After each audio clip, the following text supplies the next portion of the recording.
예, 여러분은 예수 믿고 달라진 변화가 있다면은 뭐라고 여러분 꼽을 수 있겠습니까? 무엇이 가장 중요한 여러분의 변화라 생각하십니까? 예수 믿고 질병의 치유를 받아가지고 건강해졌다. 그것도 변화라 할 수 있죠. 혹 물질적으로도 풍족함을 누리게 되었다. 또 아니면 뭐 정서적인 안정이나 시민적인 평안을 변화로 꼽을 수도 있을 겁니다. 혹은 그 전보다도 도덕적이고 또 인격적인 사람이 그렇게 되었다. 이것도 중요한 변화라 말할 수 있을 것입니다. 여러분은 어떤 변화가 여러분 예수 믿고 일어난 변화 중에서 여러분이 꼽을 수가 있겠습니까? 제가 이제 언급해드린 이런 변화들이 사실 감사한 것이고 또 우리에게 있으면 좋은 그런 변화들입니다. 교회 다니는 사람들로서는 예수 믿은 다음에 내게 좀 주어졌으면 하는 그런 변화로 일반적으로 질병의 고침을 받았으면 또는 아니면은 일이나 삶의 형통함이 주어졌으면 그런 변화들을 꼽을 수도 있을 겁니다. 한편 세상 사람들은 교회 다니는 사람들에게 어떤 변화를 주문하냐면은 이제 교회 다니게 되고 예수 믿게 되었으니까 이제는 좀 더 도덕적이고 인격적인 사람으로 변화되었으면 그런 것을 세상 사람들은 우리에게 기대하곤 합니다. 그러나 성경이 예수 믿고 변화되어야 할 가장 중요한 점으로 강조하고 있는 것은 그와는 좀 다릅니다. 바로 내면의 변화입니다. 다른 말로 믿음의 진보라는 거죠. 오늘 본문에 등장하는 이 고침을 받은 맹인이 있잖아요. 예수님을 만난 후에 무엇이 자기에게 일어난 가장 큰 변화라 그렇게 생각을 했을까요? 만약 이 맹인이 훗날 예수를 만나 변화된 자신의 그 삶에 대해서 간증을 했다면은 무엇을 초점으로 자신의 삶을 간증했을까요? 우리는 오늘 본문의 내용을 통해서 그 점을 좀 짐작해 볼 수가 있습니다. 본문은 맹인이 어떤 고침을 어떻게 받았는가, 또는 이 맹인이 눈을 뜬 기적이 얼마나 대단한 사건인가, 그것에 대해서 주목하고 있지 않습니다. 그보다 고침을 받은 이 맹인의 내면의 변화를 캐치해냅니다. 그래서 본문은 그 믿음의 성장, 이 맹인이 가졌던 이 믿음의 성장을 우리에게 보여주는 데 더 관심을 가지고 있다는 거죠. 그래서 그의 영적 그 상태가 어떻게 변화가 되고 그의 믿음이 또 어떻게 진보를 이뤘는가, 그에 대해서 아주 세심하게 보여주는 것, 그거에 오늘 본문은 좀 더 많은 주의를 기울이고 있다는 것이죠. 그래서 그 사실은 이 맹인이 예수님을 어떻게 부르는가, 예수님을 부르는 그 칭호를 통해서 발견이 되고 있습니다. 오늘 본문에. 맹인이 고침을 받은 날이 안식일이었잖아요. 그래서 바리새인들은 예수님께서 그 안식일 전통을 어떻게 어겼는지 그에 대해서 이제 조사하기 위해서 이 맹인을 신문하잖아요. 그래서 그 과정에서 이 맹인의 영적인 변화, 곧 믿음의 성장이 일어나는 것을 발견할 수가 있습니다. 요한복음 9장이 전체인데요. 요한복음 9장은 그 맹인이 받은 내면의 변화 있잖아요. 그것을 맹인이 예수님을 부르는 호칭의 변화를 통해서 우리에게 암시해주고 있습니다. 그래서 고침을 받은 후에 이 바리새인들이 첫 번째로 맹인을 불러서 신문하는 그 과정에서 맹인은 예수님을 뭐라고 부릅니까? 맨 처음 예수님을 뭐라고 부르냐면은 예수라 하는 사람, 이렇게 호칭하는 걸 볼 수 있어요. 그리고 이제 첫 번째 그 신문의 과정에서 이 바리새인들이 너는 그 예수를 누구라고 생각하느냐, 이렇게 재차 질문을 하는데 그때에 선지자라 이렇게 고쳐서 다시 부르는 것을 볼 수 있습니다.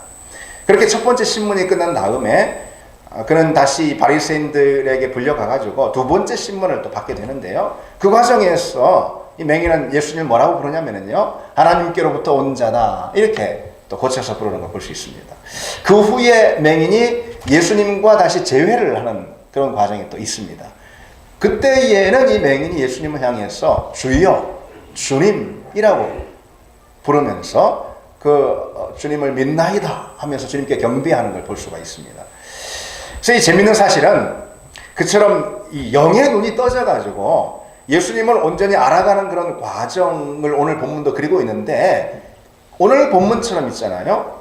요한복음의 다른 장면도 그와 비슷한 그런 내용이 또 한 곳도 기록되어 있습니다. 바로 요한복음 4장인데요.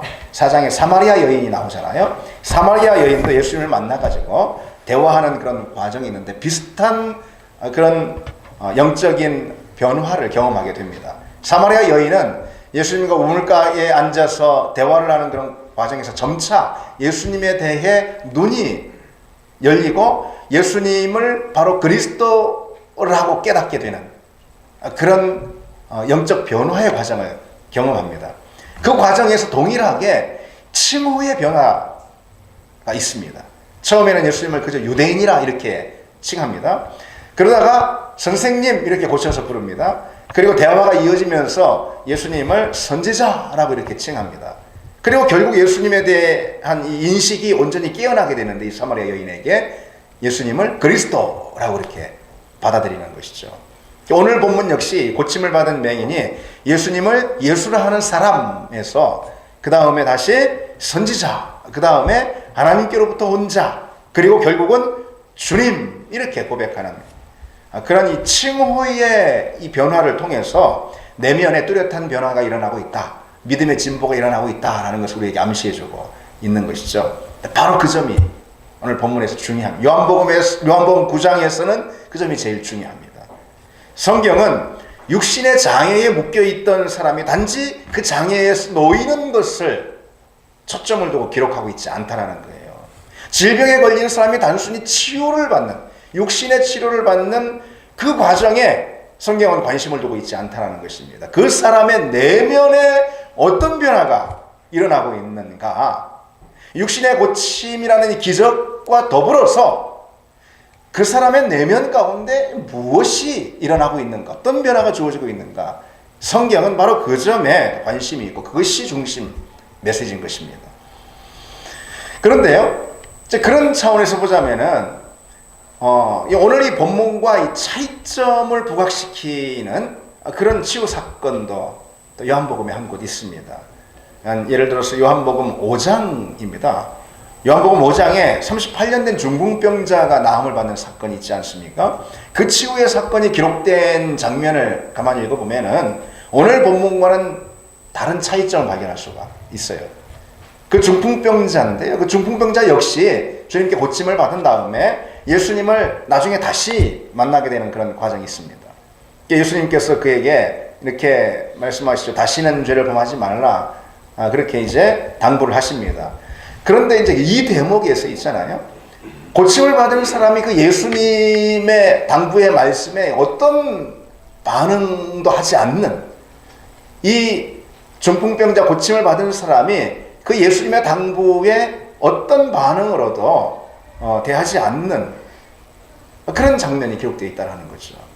오히려 이 사람은요, 유대인들에게 가서 자기를 낫게 하는 사람이 나중에 알고 보니까 예수라 이렇게 일러바칩니다. 그래서 바로 그때부터 예수님에 대한 유대인들의 박해가 시작이 됐던 것이죠. 근데 이 중풍병자는 그 오랜 질병에서 고침을 받은 그 기적을 경험했습니다. 그러나 그 내면과 믿음에는 어떤 변화도 일어나지 않았던 것이, 그래서 성경에 그에 대한 기록이 없는 것입니다. 그래서 요한복음 그 5장의 치유 사건에서는, 이 중풍병자 치유 사건에서는 그저 육신의 치유가 전부로 기록이 되는 걸 볼 수 있어요. 그러나 오늘 본문의 눈뜬 맹인은 다릅니다. 그런 육신의 눈을 뜨는 그 기적뿐만 아니라 영의 눈이 열리는 또 다른 기적을 맛보았다는 것이죠. 그래서 성경이 사실 주목하고자 하는 기적 중의 기적은 육신의 눈이 열리는 것이 아니라 영의 눈이 열리는 기적이었다는 거죠. 그래서 기록자인 요한복음이니까 요한이잖아요. 이 기록자인 요한은 마치 세밀한 관찰자가 된 것처럼 맹인이 고침을 받고 후에 유대인들과 논쟁을 하고 예수님과 다시 만나서 대화를 하는 그 과정을 있잖아요. 마치 관찰자처럼 이 세심하게 주목해서 관찰을 합니다. 그러면서 이 맹인에게 어떤 내면의 변화가 일어나고 있는지 주목해서 보여주고 있습니다. 그래서 오늘은 이 시간에는 이 맹인이 고침을 받은 후에 바리새인과 논쟁하는 과정에서, 그리고 예수님과 대화하는 과정에서 어떤 내면의 변화를 겪게 됐는가 우리가 잠시 살펴보려고 합니다. 아까도 언급드린 대로 칭호의 변화를 통해서 그 내면의 변화가 드러난다고 그랬잖아요. 먼저 이 맹인은 처음에 예수님은 뭐라고 부르죠?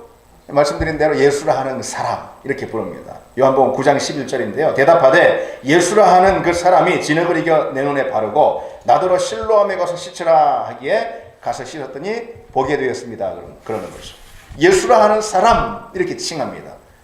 고침을 받은 그 직후에 이 맹인에게 예수님은 아직은 어떤 존재였던 것이죠?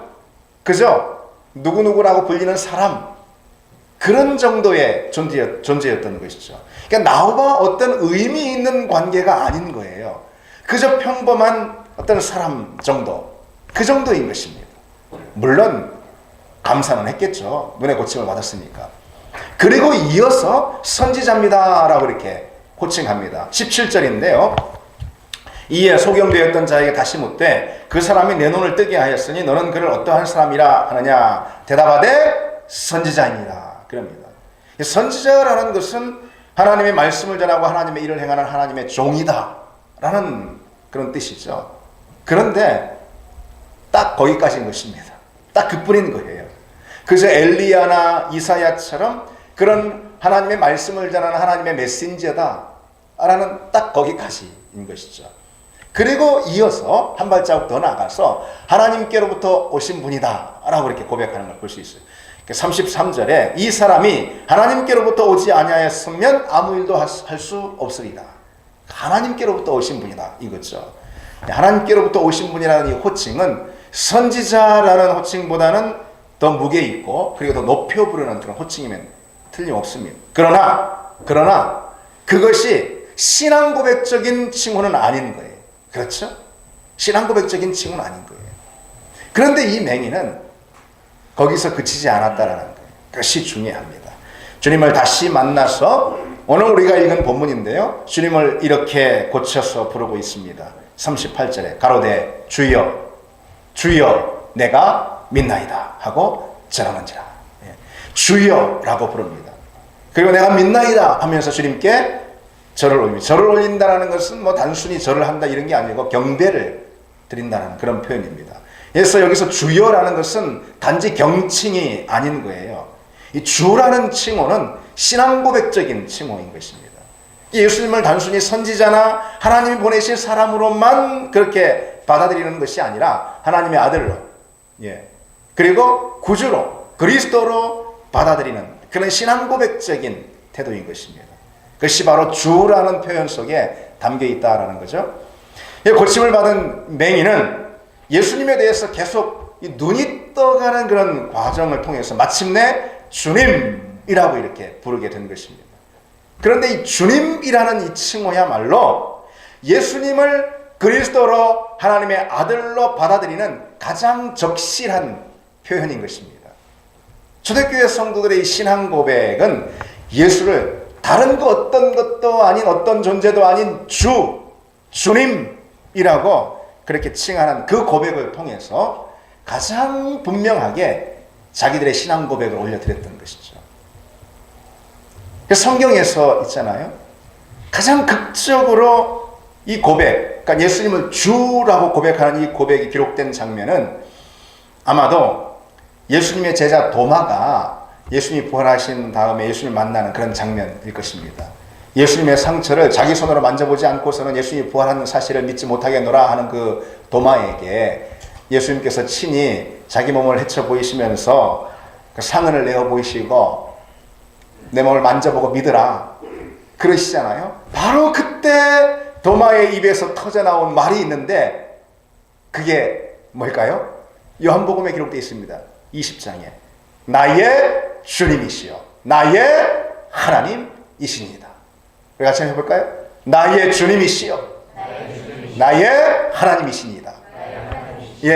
도마의 이 고백이 단지 도마의 고백뿐이 아닌 것입니다. 도마의 이 고백은 초대교회 신앙 고백의 원형이라 샘플이라 이렇게 말할 수가 있습니다. 그 후로 도마의 이 고백 이후로 예수님에 대한 신앙 고백을 주님이라는 이 칭호를 통해서 초대교회 성도들은 주님을 불러드렸던 것입니다. 그렇게 신앙 고백을 했던 것입니다. 성경에서 뭐 다 찾아볼 수 없을 정도로 많아요. 로마서 5장 1절에 우리 주 예수 그리스도로 말미암아 하나님과 화평을 누리자 그랬습니다. 그냥 예수 그리스도로 말미암아 해도 크게 문제될 건 없습니다. 그런데 우리 주 예수 그리스도 그랬습니다. 데살로니가전서 5장 28절에 우리 주 예수 그리스도의 은혜가 너에게 있을지어다. 야고보서 2장 1절에도 내 형제들아 영광의 주 곧 우리 주 예수 그리스도에 대한 믿음을 너희가 가졌다 그랬습니다.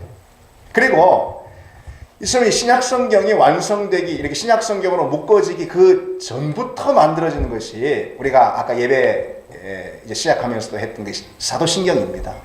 이 사도신경도 여러분 보십시오. 예수님을 뭐라고 고백하죠? 우리 주 예수 그리스도 이렇게 고백하죠. 그처럼 있잖아요. 예수님을 주로 칭하는 그런 성경의 대목은 신약 성경에 무려 700곳이 넘습니다. 예. 예수님의 주되심의 이 고백, 이것은 초대교회 신앙 고백의 가장 전형 중의 전형이다 이래 말할 수가 있습니다.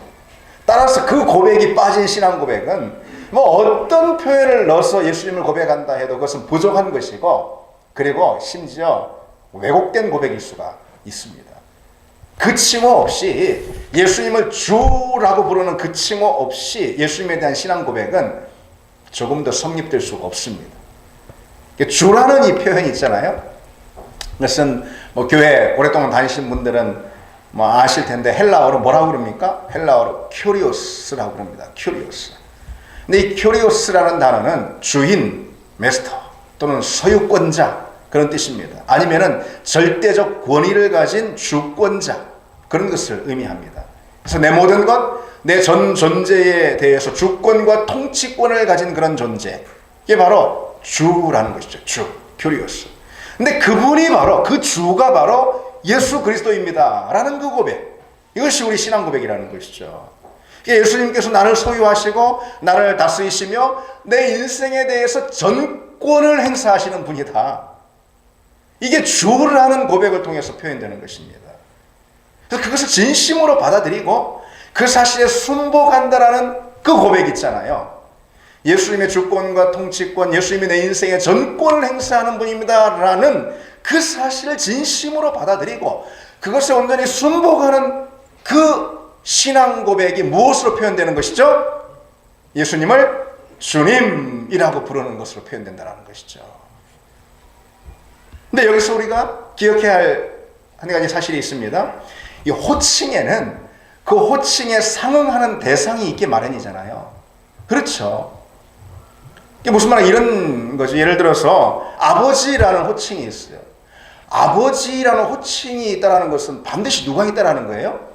아들이나 딸이 있다는 거죠. 아들이나 딸이 세상에 없는데 어떻게 아버지가 있겠습니까? 선생님이라는 호칭이 있다는 사실 자체만으로도 뭘 알 수 있죠? 아, 학생 또는 제자가 있다. 그렇죠.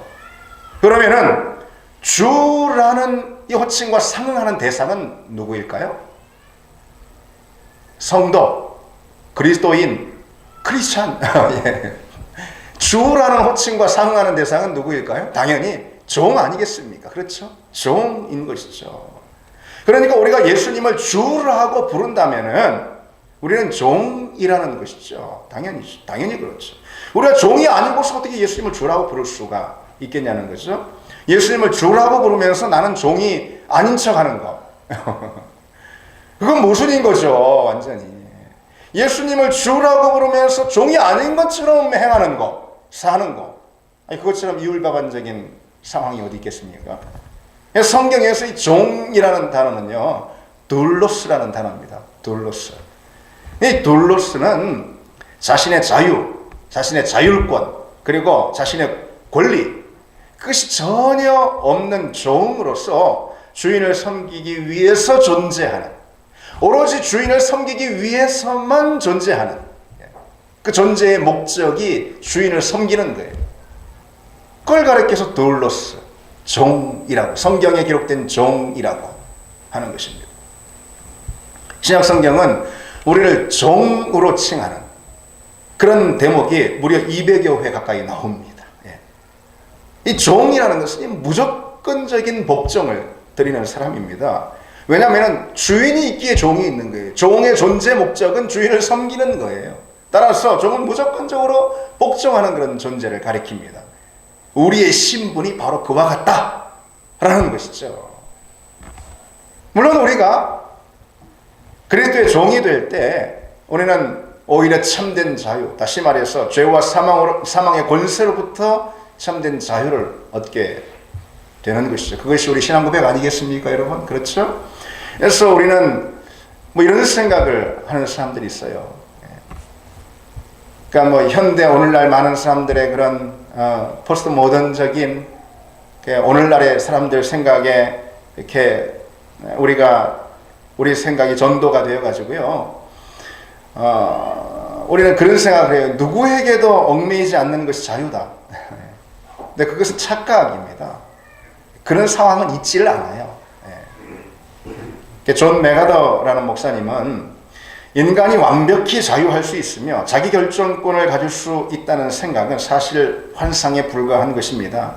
인간의 자유로운 선택이 주는 단 한 가지 자유는 바로 죄의 종이 되는 자유인데 그 필연적인 결말은 자기 파멸입니다. 그랬습니다. 여러분 맞습니까? 맞지 않습니까? 따라서 만일 우리가 진정한 자유, 나를 살리는 자유 있잖아요. 사실 나를 죄에 방임해버리는, 그래서 자기 파멸을 가져오는 그런 착각하는 자유 말고 있잖아요. 진정한 자유, 나를 살리는 그런 자유를 원한다면은 곧 그리스도의 종이 되는 길밖에 없다라는 것이죠. 그래서 그분의 주권에 내 삶을 예속시키는 길밖에는 내가 사는 자유, 참된 자유의 길을 얻는 것은 없습니다. 자, 내 생각, 내 의지, 내 결정, 내 인생을 그리스도의 주권에 완전히 순복해, 굴복해 드리는 길. 그것이 온전한 자유를 얻는 길이라는 것이죠. 그것이 바로 성경이 말하는 자유이고, 그리고 저와 여러분들이 믿는 자유 아니겠습니까? 아멘이십니까? 예. 우리는 그와 같은 자유, 나를 살리는 그런 자유를 얻기 위해서 예수 그리스도의 종이 된다는 거죠. 그리고 예수 그리스도를 주로 모시고 주님이라고 이렇게 불러드리는 것입니다. 근데 중요한 것은 우리의 그 고백이, 주님이라고 부르는 그 고백이 진실된 고백이 되느냐 그것이죠. 진실된 고백이 아니라면 예수님을 주님으로 부르는 것은 위선에 불과한 거 아니겠습니까? 그렇게 되면은 주님이 주시는 그 참 자유, 나를 살리는 생명의 자유는 우리가 얻을 수도 없을 겁니다. 실제로는 주님의 다스림을 거부하면서, 실제로는 주님께 순복하지 않으면서 그저 입술로 주님 예. 그것은 가짜 신앙인 거죠. 여러분 한번 우리를 돌아보시기 바랍니다. 얼마나 많이 예수님을 주로 우리가 부르고 있습니까? 일상생활에서, 그리고 또 뭐 교회에서 찬양 가운데, 오늘도 찬양 가운데 우리가 찬양 가사를 통해서 뭐 심지어 뭐만 하다가 그냥 무의식적으로도 뭐 어디 돌부리에 걸려 넘어지기만 해도 뭐 주여 그럽니다. 그런데 주여 무슨 뭐 연불 하듯이 주문을 외듯이 헛되이 부르는 것은 심하게 말씀드려서 하나님을 모욕하는 행위인 것입니다. 마음의 중심도 영혼의 무게도 담아들이지 않고 가벼이 부르는, 그래서 아무 의미도 없는 것이죠. 그것은 그러니 하나님 모욕하는 거 아니겠습니까? 하나님의 이름으로. 그렇죠. 주님이라는 칭호는 그래서 거룩히 불려드려야 되는 것입니다. 십계명의 세 번째 계명 무엇입니까? 나는 내 하나님 여호와의 이름을 망령되이 부르지, 너는 내 하나님 여호와의 이름을 망령되이 부르지 말라 그러셨잖아요. 망령되이 부르지 말라, 그것은 함부로 남용해 쓰지 말라, 그런 뜻인 것입니다. 이 주라는 것은 물론 예수님의 이름은 아니지만은 예수님을 지시하고 부르는 칭호 아니겠습니까? 주는 바로 그래서 예수 그리스도를 가리키는 것이죠. 따라서 우리는 예수님을 주라고 그렇게 부를 때에 우리 삶의 중심을 담아드려야 하는 것입니다. 헛되이, 망령되이 그렇게 함부로 남용하지 말아야 하는 것입니다. 무슨 말이냐? 우리 영혼의 무게를 실어서 우리 중심을 담아서 불러야 한다, 이것입니다. 우리 삶으로 불러야 한다는 것이죠. 칭호에 대해서 많이 나와서 드리는 말씀인데, 최근 우리 사회 분위기가 기독교 신앙을 얼마나 업신여기는지 모릅니다. 그것도 아주 공개적으로 그래요. 대놓고. 복음과 십자가와 하나님이라는 이름을 아주 희화하면서 조롱하는 것을 종종 보게 됩니다. 뭐 TV나 영화 같은 그런 대사 같은 데서요. 우리가 헌신하는 신앙의 내용이잖아요. 기독교 신앙은. 그렇죠? 우리가 다 우리 생명을 걸고 헌신하는 그런 신앙의 내용인데 그것을 말이죠. 공개적으로 아주 우스꽝스럽게 또 코믹하게 조롱하듯이 표현하는 것들을 자주 목격하게 됩니다. 그래서 예능 프로그램에서 이 가벼운 개그맨들이 나와가지고 난데없이 할렐루야 들어보셨습니까? 그런 TV? 뭐 할렐루야 연발하거나 뭐 장난기 섞인 태도를 가지고 시시덕거리면서 서로 뭐 아멘 아멘 뭐 들먹입니다. 저는 그런 프로 몇 번 봤어요. 한 번은 어느 식당에 가서 밥을 먹는데 가족들하고요. TV를 켜놨더라고요. 근데 TV 뭐 예능 프로그램 뭐 이런 걸 하는데 서로 뭐 그 예능인들이 웃기다는 듯이 막 코믹한 상황을 만들어 가지고 갑자기 할렐루야 뭐 그러는 거예요. 밥 먹다가 깜짝 놀랐습니다. 숟가락 놓칠 뻔했습니다. 밥맛이 떨어졌습니다. 정말 말로 다 할 수 없는 분노가 치밀었습니다. 구약시대 같으면은요, 땅이 꺼져서 죽던가 불이 나와서 살라버렸을 상황일 것입니다. 여러분, 제가 고지식한 사람입니까? 세상에서도 교회를 비판할 수가 있어요. 교회가 잘못하면은 그러나 예의를 갖춰서 비판을 해야지. 그렇죠? 그 기독교 신앙을 희화하는 태도인 것입니다. 아주 가볍게 대하는 거죠. 나아가서 우습고 가소롭고 천하게 여기는 태도인 것입니다. 그런 게 어떻게 공중파를 타고서 막 나올 수 있습니까? 세상에. 여러분, 할렐루야가 무슨 의미인지 아십니까? 할렐루야? 하나님께 영광을 돌리라는 엄중한 명령어입니다. 명령어예요. 할렐루야가. 할랄은 찬양하다라는 것이고, 야흐는 야훼의 축약형으로 하나님을 뜻하는 것입니다. 그래서 할렐루야흐인데 원래는 할렐루야흐 하면은 가장 거룩하고 엄숙하게 그분의 존엄한 이름을 높일 때만 발설할 수 있는 그런 단어인 것입니다. 뭐 종종 많은 설교자들도 설교 시간에 강단에서 그냥 말끝마다 뭐 그냥 마치 추임새 비슷하게 할렐루야 하면 뭐 회중들이 뭐 아멘 뭐 말이죠. 그런 무식한 상황이 어디 있습니까? 무지에서 비롯된 것입니다. 막 함부로 말하는 것이 아닙니다. 물론 여러분, 여러분 긴장하지 마시기 바랍니다. 이 자리에서 설교에 대한 반응, 하나님 말씀에 대한 반응으로 아멘으로 여러분 화답하시기 바랍니다. 그것은 다른 상황인 것입니다. 아멘으로 반응하시기 바랍니다. 오늘날 세상은 복음을 너무 우습게 가볍게 보는 시대입니다. 하나님의 거룩하고 영광스러운 이름을 심심풀이 정도로 그렇게 발설하고 있습니다. 정말 여러분, 하나님 우스운 분이십니까? 하나님이 가만히 계신다고 하나님이 우스운 분이십니까? 복음이 한낱 코미디의 소재로 쓰일 정도로 그렇게 가벼운 것입니까? 예수 그리스도가 그의 모든 물과 피를 다 흘리고 살이 찢기고 우리를 위해서 죽으신 제물이 되신 그 십자가 복음인데 그것이 한낱 농담거리가 될 만한 코미디 소재가 될 만한 그런 우스운 것입니까? 그렇게 생각하는 사람이 있다면은 하나님도 그 사람을 우습게 보실 것입니다. 하나님도 그 영혼을 가벼이 여기실 것입니다. 여러분, 오늘 우리 역시 마찬가지인 부분이 있지 않나 우리는 우리 신앙을 돌아봐야 합니다. 세상 사람들 불신자들이야 몰라서 그러는 거잖아요. 몰라서 그러니 그 사람들은 용서받을 수 있을 것입니다. 우리 아는 사람들이잖아요. 그저 진실한 신앙 고백 없이 그저 그냥 입술로만 가벼이 주여 주여, 그것이 세상 사람들이 복음을 또는 예수를 하나님을 희화하는 것과 다를 것이 뭐가 있겠습니까? 뭐가 있겠습니까? 그저 주여 주여라고 하는 그런 신앙, 입술로만 주여라고 고백하는, 삶으로 그 고백을 담아내지 못하는 그런 신앙은 역시 하나님을 모욕하는 신앙, 다름없을 것입니다.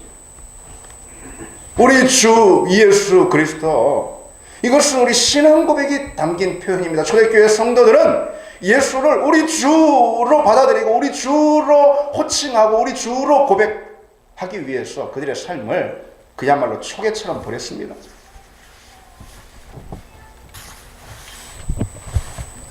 그 신앙 고백을 우리 영혼으로, 우리 삶으로, 우리 존재 전체로 진심으로 담아내서 드리지 않는다면은 우리는 결코 그 칭호를 사용할 수 없을 것입니다. 골로새 2장 6절에 너희가 그리스도 예수를 주로 받았 그 안에서 행하라 그랬습니다. 예수를 주로 받았으면, 예수를 주로 고백했으면 그분 안에서 온전하게 살아라. 삶으로 그 고백을 담아내라. 바로 그런 뜻인 것입니다. 여러분, 그러면은 삶으로 담아서 진실하게 예수를 주로 고백하는 그런 신앙은 어떤 신앙일까요? 다시 말해서 오늘 설교 제목처럼 우리가 진정 주님이라고 부를 수 있으려면 우리는 어떤 신앙을 가져야 할까요? 간단하게 두 가지만 여러분 기억하시기 바랍니다. 첫째로, 주님께 내 삶을 완전히 의존시키는 그런 신앙. 그런 신앙이 될 때 비로소 우리는 주님이라고 우리는 부를 수 있는 것입니다. 주인에 대한 종의 가장 기본적인 태도는 뭘까요? 의존적인 태도, 의존적인 삶인 것입니다. 주인은 종의 생사 여탈권을 쥐고 있었어요. 이때 당시엔 그랬어요.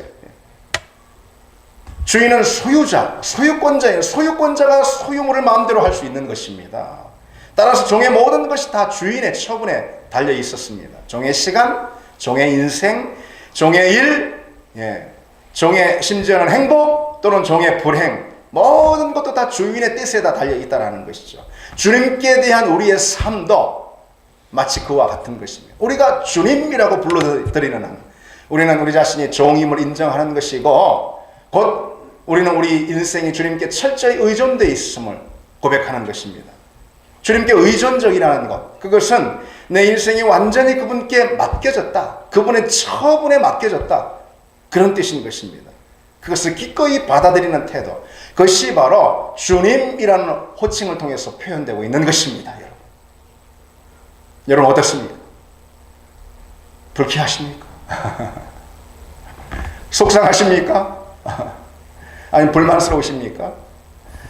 그러나 주님께 내 모든 삶을 의존시키고 그분의 처분에 맡기는 그것이야말로 오히려 감사한 일인 줄 믿습니다. 여러분, 감사한 일인 것입니다. 왜냐하면 주님이 나와 내 삶을 나보다 더 잘 아시기 때문에 그렇습니다. 다른 표현으로 주님이 내 인생에 대해 전문가이시기 때문입니다. 이 주님, 큐리오스, 주님이라는 것은 메스터라는 뜻이 있거든요. 메스터, 전문가신 거예요. 주님이 내 인생에 요즘 하는 말로 달인이신 거예요.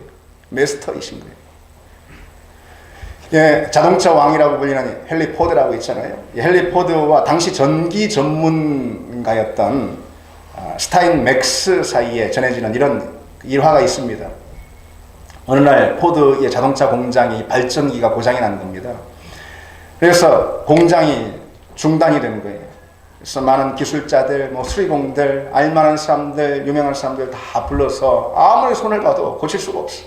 그래서 몇 날이 지나면서 공장 가동 계속 중단이 돼가지고 막대한 손실을 입혔다는 것이죠. 그래서 결국 이 포드는 스타인 맥스를 찾아가서 그에게 의뢰를 했습니다. 근데 이 스타인 맥스가 포드의 공장에 와서 잠시 동안 이렇게 둘러보고선 살펴보더니 몇 군데 이렇게 별 힘들이지 않고 이렇게 좀 두드리는 것입니다. 그러니까 포드의 입장에서, 비전문가 입장에서 보기에는 그래요. 몇 군데 이렇게 좀 둘러보고 또 이렇게 두드리고. 그러더니 스위치를 딱 올리니까 전기가 들어와서 공장이 가동이 시작이 된 것입니다. 그리고 이제 다음 날이 됐는데 헨리 포드는 스타인 맥스로부터 청구서를 받게 됐습니다. 근데 그 청구서에 쓰인 금액이 무려 1만 달러인 것입니다. 그때 당시 1만 달러. 근데 포드는 그 청구액이 너무 부당하다 그렇게 여겨졌습니다. 자기가 보기엔 무슨 대충 와가지고서 몇 군데 살펴보더니, 그러더니 망치로 몇 군데 이렇게 모터를 두드려 보더니 그게 됐단 말이죠. 그래서 메모를 붙여서 이렇게 돌려보냈습니다. 청구서를. 이 청구서의 금액은 당신이 잠시 모터를 두드리면서 고친 금액에 비해 너무 비싼 것 아닙니까? 이렇게요. 스타인 맥스로부터 답장이 왔습니다. 모터를 두드리며 수리한 수리비가 10달러. 어디를 두드려야 할지 알아낸 것이 9,990달러. 합계 1만 달러. 할 말 있습니까? 포드는 마땅하다 라는 그런 생각을 가졌고 그 금액을 다 지불했다는 거죠. 여러분, 우리 인생도 그와 같지 않겠습니까? 내가 아무리 안달하고 애쓰고 내가 아무리 노력하고 내가 아무리 힘쓴다 해도 노력한 대로 됩니까? 안달한 대로 됩니까? 헛수고일 때가 얼마나 많습니까? 심지어 우리가 의식도 못한 채 우리 인생이 헛된 길로 걸어갈 때가 얼마나 많습니까? 주님이 우리 인생을 잘 아시는 줄 믿습니다. 우리 인생을 설계하신 분이 바로 주님이시기 때문에 그렇죠. 그래서 주라는 고백에는 예수님이 나의 마스터이십니다. 내 인생의 전문가이십니다. 라는 고백이 함께 들어있는 것입니다.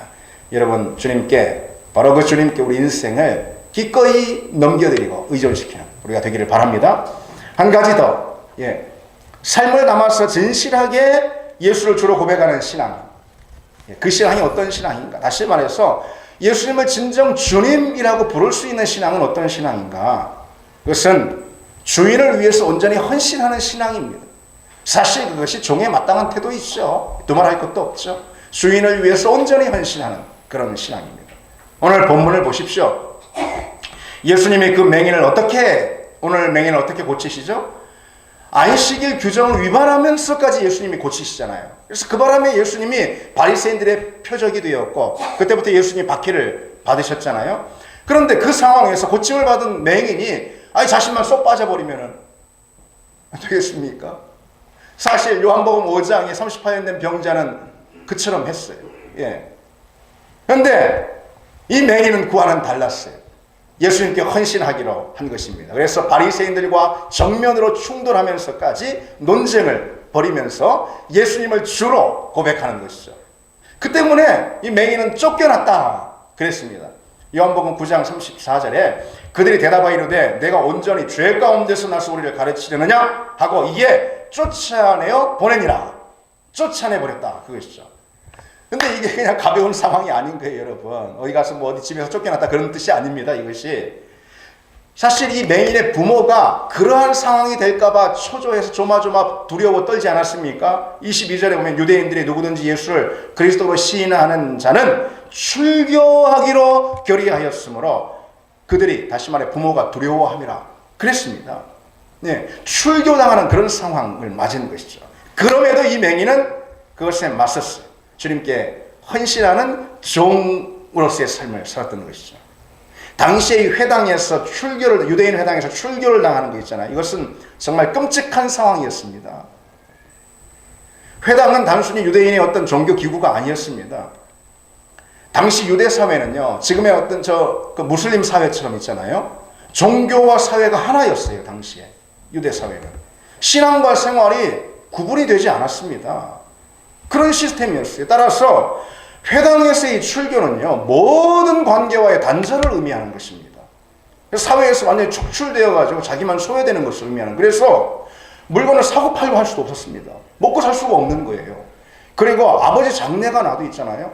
이때 당시 유대 사회에서 가장 인생에서 중요한 거, 부모의 장례도 치를 수 없었습니다. 그러니까 사회에서 버림받고 매장당하는 것을 의미하는 것이죠.